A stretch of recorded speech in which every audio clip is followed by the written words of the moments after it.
never thought he'd actually use the dark web until it came knocking at his door. I never thought I'd actually use the dark web. I always heard about it on YouTube channels and Reddit threads. People talked about hidden marketplaces, anonymous sellers, strange listings you couldn't find anywhere else. Most of it sounded exaggerated, scary stories meant for entertainment. I was wrong. It all started in 2020. I'm a collector.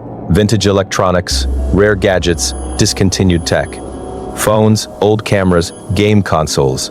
If it was limited edition, I wanted it. One night, while browsing a tech subreddit, I saw someone mention a marketplace link that supposedly sold rare, discontinued devices still sealed in original packaging. The price they mentioned was almost unbelievable, way below market value. Curiosity got the best of me.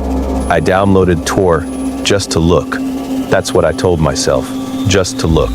The site itself looked basic. Black background, plain white text. Categories listed in a simple column, nothing flashy. That somehow made it feel more legitimate. After scrolling for a while, I found it. A 22,000 special edition camcorder that had been released for only a limited batch and was discontinued immediately after the hype. Factory sealed, half the usual resale price. The seller had dozens of positive reviews, all recent, all 5 stars. That should have been my first red flag.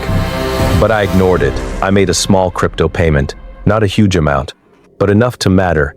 The site confirmed the transaction and gave me a tracking number the next morning. Surprisingly fast, 3 days later, I got an email, not from the site, from a random encrypted address. It only said, "Package delivered tomorrow. Be home." No greeting, no signature. I checked the tracking number again. It showed, "Out for delivery." Everything seemed normal. The next afternoon, I waited by the window. Around 3:40 p.m., a plain white van stopped outside my house. No company logo, no markings, just white. A man stepped out wearing a dark hoodie and sunglasses. He wasn't holding a scanner or clipboard, just a medium-sized brown box. He didn't knock. He stood at my door for about 10 seconds, then slowly looked directly at my living room window, at me. I stepped back instantly. A second later, there was a knock. 3 slow taps. I opened the door trying to act casual. The man didn't say a word. He handed me the box and walked back to the van. No signature required. No confirmation. I noticed something strange when I closed the door. There was no shipping label. Just my name and address written in black marker. My stomach tightened. I took the box to the kitchen table and stared at it for a full minute before opening it. Inside wasn't a camcorder. It was an old, scratched external hard drive. No brand, no label, just a sticky note on top. Plug it in. That's when I felt the first real wave of fear. This wasn't a mistake. Someone had intentionally sent this. I told myself it was probably a scam. Maybe it was a prank, but curiosity won again. I plugged the hard drive into my laptop. It showed one single folder, Home. I froze. Inside the folder were videos, 7 files, all labeled with dates. The first date was from 2 weeks ago. I clicked it. The video quality was slightly grainy, like security footage. It showed the outside of a house. My house. The angle was from across the street. The timestamp read 2:11 a.m. The next clip was from 3 nights later. This time the angle was closer, across my driveway. Then another clip. This one showed me taking out the trash. The camera was zoomed in, close enough to clearly see my face. My hands started shaking. The last video file was from yesterday. It showed my front window, and inside, me, sitting at my laptop on the dark web marketplace. I slammed the laptop shut. There's no way someone could have recorded my screen from outside. The curtains were partially closed. The angle didn't make sense, unless they had been closer, much closer. I ran to the front window and looked outside. Nothing, just the quiet suburban street. I checked the hard drive again, hoping I misunderstood. At the bottom of the folder was a text file. I opened it. Next upload soon. That was it. No explanation, no demand for money, no threats. Just that sentence. I immediately disconnected my Wi-Fi and unplugged the laptop. Then I did something I probably should have done earlier. I searched the seller's username again. The marketplace page was gone, completely removed. The entire site was unreachable. It was like it never existed.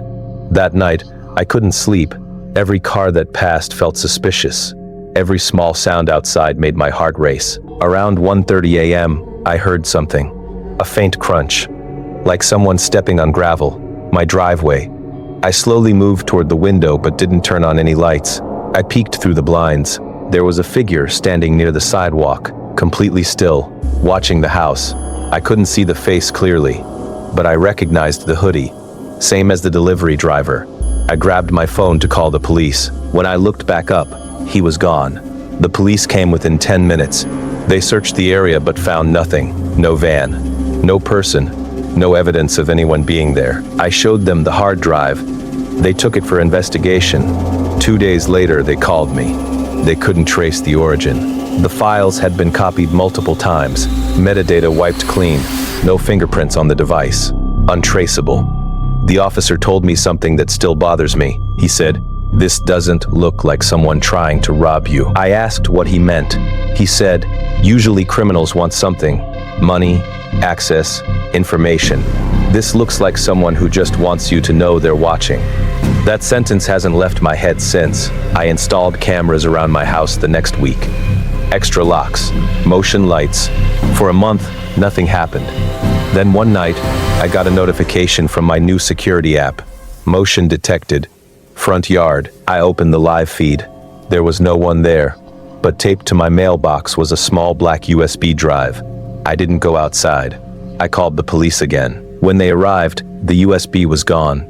They checked the camera footage. Right after the motion alert, the video glitched for 3 seconds. When it came back, the mailbox was empty. No one visible. I moved out 2 months later.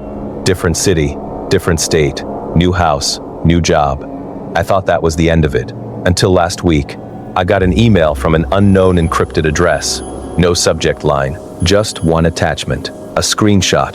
It was a picture of my new house, taken from across the street. Time-stamped 3 days ago. Below the image were 3 words. "Still collecting electronics? I don't use the dark web anymore. I don't collect anything anymore. And every time I see a plain white van drive by, I check the windows twice. Because whoever it is, they don't want money. They don't want my identity. They just want me to know they can reach me anytime,